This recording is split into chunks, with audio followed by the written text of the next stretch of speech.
Hi all, ಎಲ್ಲರೂ ಹೇಗಿದ್ದೀರಾ? Welcome to Aishi vlogs Kannada. ಮಂಗಳವಾರ ನನಗೆ ಆಫೀಸ್ ಇತ್ತು, ಸೊ ನಾನು ಶಿಸ್ತಾಗಿ ಬನ್ನರ್ಘಟ್ಟ ಆಫೀಸಲ್ಲಿ ಕೆಲಸ ಮಾಡ್ತಿದ್ದೆ. ಬಟ್ ನಮ್ಮ ಯಜಮಾನ್ರು ಏನೋ ಅಪರೂಪಕ್ಕೆ ಕಾಲ್ ಮಾಡಿಬಿಟ್ಟು ಬೇಗ ಬಾ, ಇಬ್ಬರು ಊಟಕ್ಕೆ ಹೊರಗಡೆನೇ ಹೋಗೋಣ ಅಂತ ಹೇಳಿದರು. ಬಟ್ ನಾನು ಬರೋ ಅಷ್ಟರಲ್ಲೇ 9:30 ಆಗೋಗಿತ್ತು. ಬಂದು ರಿಫ್ರೆಶ್ ಎಲ್ಲ ಆಗಿ ಹೊರಡೋ ಅಷ್ಟರಲ್ಲಿ 9:45 ಆಗೋಗಿತ್ತು ಡಿನ್ನರ್ಗೆ. ನಮ್ಮ ಯಜಮಾನ್ರು ಕರ್ಕೊಂಡು ಹೋಗಿದ್ದೇನೆ ಸಿಂಧೂರ ಗಾರ್ಡನಿಯ ರೆಸ್ಟೋರೆಂಟು. ಇದು ಕನಕಪುರ ರೋಡಲ್ಲಿ ಬರುತ್ತೆ. ಇಲ್ಲಿ ಸುತ್ತಮುತ್ತ ಇರೋರ್ಗಂತೂ ಇದು ತುಂಬ ಪರಿಚಯ ಆಗಿರುವಂಥ ರೆಸ್ಟೋರೆಂಟ್ ಅನ್ಕೊತೀನಿ, ಯಾಕಂದರೆ ತುಂಬ ವರ್ಷಗಳಂತ ಇರುವಂಥ ರೆಸ್ಟೋರೆಂಟ್ ಇದು.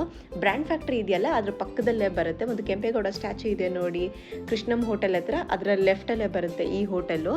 ನಾನು ಯಾವತ್ತೂ ಟ್ರೈ ಮಾಡಿರಲಿಲ್ಲ, ಇದೇ ಫಸ್ಟ್ ಟೈಮ್ ಹೋಗಿದ್ದು.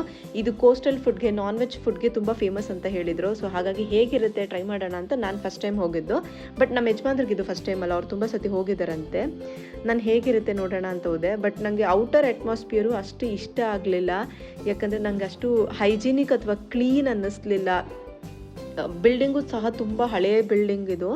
ಒಳಗಡೆ ಹೋಗಿ ನೋಡೋಣ ಹೇಗಿರುತ್ತೋ ಏನೋ ಅಂದ್ಕೊಂಡೆ. ಬಟ್ ನನಗೆ ಅಟ್ಮಾಸ್ಫಿಯರ್ ಅಂತೂ ಒಂದು ಚೂರು ಇಷ್ಟ ಆಗಲಿಲ್ಲ. ಬಟ್ ಸ್ಟಾಫ್ ಫ್ರೆಂಡ್ಲಿ ಇದ್ದರು, ತುಂಬ ಚೆನ್ನಾಗಿ ನೋಡಿಕೊಂಡ್ರು. ಬಟ್ ಏನಂದರೆ ಅಲ್ಲಿ ಹೈಜಿನಿಕ್ ಆಗಿರಲಿಲ್ಲ ಅನ್ನಿಸ್ತು.